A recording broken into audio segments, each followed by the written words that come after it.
ಎಲ್ರಿಗೂ ನಮಸ್ಕಾರ. ಕಟ್ಟೀಸ್ ಕಿಚನ್ ಕನ್ನಡಕ್ಕೆ ಸ್ವಾಗತ.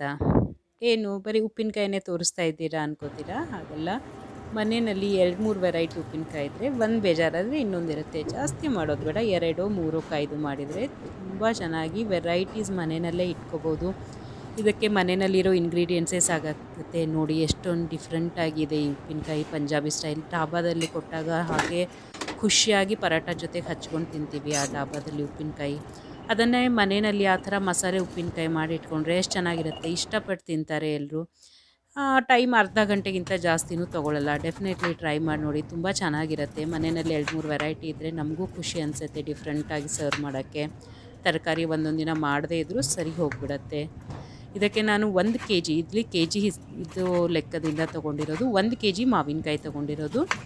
ಇದು ಮಾವಿನಕಾಯಿ ಈ ಥರ ಬೆಳ್ಳಗೆ ಗಟ್ಟಿ ಇರಬೇಕು. ಗಟ್ಟಿ ಮಾವಿನಕಾಯಿ ತೊಗೊಳ್ಳಿ. ಒಳಗಡೆ ಎಲ್ಲೋ ಆಗಿದ್ದರೆ ಅದನ್ನು ತೆಗೆದುಬಿಡಿ, ತೊಗೋಬೇಡಿ, ಅದನ್ನು ಕೆಟ್ಟು ಹೋಗುತ್ತೆ ಒಳಗಡೆ ಎಲ್ಲೋ ಆಗಿದ್ದರೆ.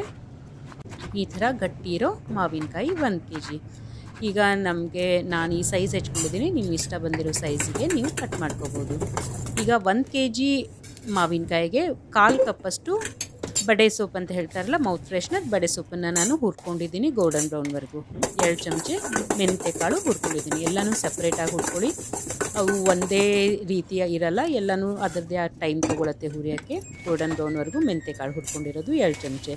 ಮತ್ತು 2 ಚಮಚೆ ಇದು ಕಲೌಂಜಿ ಅಂತ ಹೇಳ್ತಾರೆ, ಆನಿಯನ್ ಸೀಡ್ಸ್, ಈರುಳ್ಳಿ ಬೀಜ. ಇದು ಎಲ್ಲ ಕಡೆ ಸಿಗತ್ತೆ. ಇದೊಂದು 5 ರೂಪಾಯಿಗೆ ಸಿಗತ್ತೆ. ಇದನ್ನು 2 ಸ್ಪೂನಷ್ಟು ಹುರ್ಕೊಂಡಿರೋದು. ಮತ್ತು 1/4 ಕಪ್ಪಷ್ಟು ಸಾಸಿವೆ ಮತ್ತು 2 ಚಮಚೆಯಷ್ಟು ಜೀರಿಗೆ ಹಾಕ್ಕೊಂಡಿರೋದು. ಎರಡನ್ನೂ ಒಟ್ಟಿಗೆ ಹುರ್ಕೊಂಡು ಕಾಳು ಸಿಡಿತಾ ಇದೆ ಅನಿಸಿದಾಗ ಅದನ್ನು ತೆಗೆದುಬಿಡೋಣ. 2-3 ನಿಮಿಷಕ್ಕೆ ಸರಿ ಹೋಗುತ್ತೆ. ಎಲ್ಲನೂ ನಾನು ಸಣ್ಣ ಊರಿನಲ್ಲಿ ಹುರ್ಕೋತಾ ಇರೋದು. ಈಗ ಎಲ್ಲ ಮಸಾಲೆಗಳನ್ನ ಮಿಕ್ಸ್ ಮಾಡೋಣ. ಇದರದ್ದೇ ಆಗಿರೋ ಒಂದು ಯುನಿಕ್ ಫ್ಲೇವರ್ ಇರುತ್ತೆ. ಅದಕ್ಕೆ ಡಾಬಾದ ಉಪ್ಪಿನಕಾಯಿ ಎಲ್ರಿಗೂ ಇಷ್ಟ ಆಗುತ್ತೆ. ರೆಸ್ಟೋರೆಂಟ್ಗಿಂತನೂ ಡಾಬಾ ಉಪ್ಪಿನಕಾಯಿ ತುಂಬ ರುಚಿ. ಅದು ಹೇಗೆ ಮಾಡೋದು ಅಂತ ನೋಡ್ಕೊಳ್ಳಿ, ಮಾಡಿ ಚೆನ್ನಾಗಿರುತ್ತೆ. ಈಗ ಇದನ್ನು ಫೈನ್ ಪೌಡ್ರ್ ಮಾಡಬಾರ್ದು. ನಾವು ತಿನ್ನೋವಾಗ ಬಾಯಲ್ಲಿ ಮಸಾಲೆ ಸಿಗಬೇಕು, ಅಂದರೆ ತುಂಬ ರುಚಿಯಾಗಿರುತ್ತೆ. ಅದಕ್ಕೆ ಸ್ವಲ್ಪ ಉದುರಾಗಿ ಪೌಡ್ರ್ ಮಾಡ್ಕೊಂಡಿರೋದು. ಅರ್ಧ ಕಪ್ ಆಯಿಲು. ನಾರ್ಮಲಿ ಇದಕ್ಕೆ ಸಾಸಿವೆ ಎಣ್ಣೆ ಹಾಕೋತಾರೆ. ನಮಗೆ ಅದು ಸ್ವಲ್ಪ ಇಷ್ಟ ಆಗಲ್ಲ ಅಂತ ನಾನು ನಾರ್ಮಲ್ ಸನ್ಫ್ಲವರ್ ಆಯಿಲ್ ಹಾಕ್ಕೊಂಡಿದ್ದೀನಿ. ನಿಮ್ಗೆ ಯಾವುದಾದ್ರೂ ಹಾಕ್ಕೋಬೋದು. ಎಣ್ಣೆ ಜಾಸ್ತಿ ಇಷ್ಟಪಡೋರು ಅಪ್ ಟು 1 ಕಪ್ವರೆಗೂ ಎಣ್ಣೆ ಹಾಕ್ಕೋಬೋದು. ನಾವು ಎಣ್ಣೆ ಕಡಿಮೆ ತಿನ್ನೋದ್ರಿಂದ ಅರ್ಧ ಕಪ್ ಹಾಕ್ಕೊಂಡಿದ್ದೀನಿ. ಒಂದು 25 ಎಸಳು ಬೆಳ್ಳುಳ್ಳಿ ಮತ್ತು 1 ಚಮಚೆ ಹಿಂಗೆ ಹಾಕ್ಕೊಂಡು ಅದನ್ನು ಬಿಸಿ ಮಾಡಿ, ಅದನ್ನು ಈಗ ಗ್ಯಾಸ್ ಆಫ್ ಮಾಡಿರೋದು.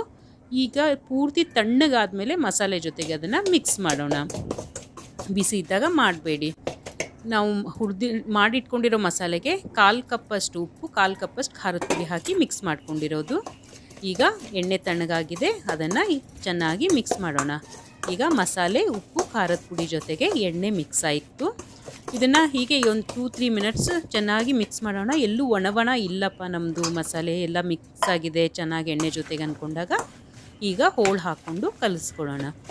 ಇದು ಒನ್ ಡೇ ಹೀಗೆ ಎಲ್ಲ ಚೆನ್ನಾಗಿ ಮಿಕ್ಸ್ ಮಾಡಿಕೊಂಡು ಮುಚ್ಚಿಟ್ಬಿಡಿ ಇದೇ ಪಾತ್ರೆಯಲ್ಲಿ. ಅದು ಸ್ವಲ್ಪ ಸೈಡಿಗೆ ಎಣ್ಣೆ ಬಿಟ್ಕೊಳ್ಳುತ್ತೆ.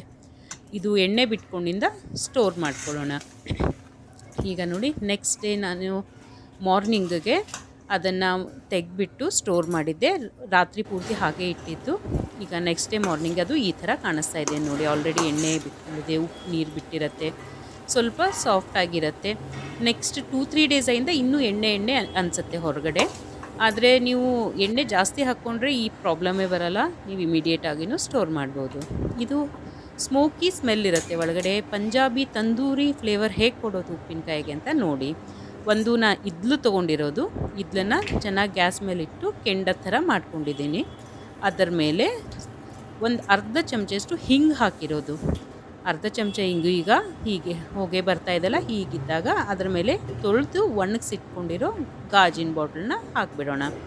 ಈ ಥರ ಗಾಜಿನ ಬಾಟ್ಲು ಹಾಕಿರೋದ್ರಿಂದ ಅದ್ರ ಒಳಗಡೆಗೆ ತಂದೂರಿ ಸ್ಮೆಲ್ ಬರುತ್ತೆ, ಟೇಸ್ಟ್ ಬರುತ್ತೆ, ಮತ್ತು ಏನೇ ಸ್ವಲ್ಪ ಮಾಯಿಶ್ಚರ್ ಇದ್ದರೂ ಅದು ತೆಗೆದು ಹಾಕಿಬಿಡೋದ್ರಿಂದ ಉಪ್ಪಿನಕಾಯಿನೂ ವರ್ಷದವರೆಗೂ ಕೆಡಲ್ಲ.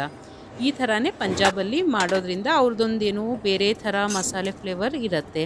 ಡೆಫಿನೆಟ್ಲಿ ಟ್ರೈ ಮಾಡಿ. ಪರಾಠ ಜೊತೆಗೆ ಚೆನ್ನಾಗಿರುತ್ತೆ. ಈಗ ಇದನ್ನು ಸ್ಟೋರ್ ಮಾಡಿ ಇಡ್ಬೋದು, ವರ್ಷ ಆದರೂ ಇದು ಕೆಡೋದಿಲ್ಲ. ಈ ಥರ ನೀವು ಮಾಡಿಡೋದ್ರಿಂದ ರೈಸ್ ಜೊತೆಗೆ ಮತ್ತು ಪರಾಠ, ದೋಸೆ ಜೊತೆಗೆ ಇದನ್ನು ಟೇಸ್ಟ್ ಮಾಡ್ಬೋದು. ಸಬ್ಸ್ಕ್ರೈಬ್ ಮಾಡ್ಕೊಳ್ಳಿ ಕಟ್ಟೀಸ್ kitchen and press the bell icon to get the notification of my next video. Definitely try ಮಾಡಿ.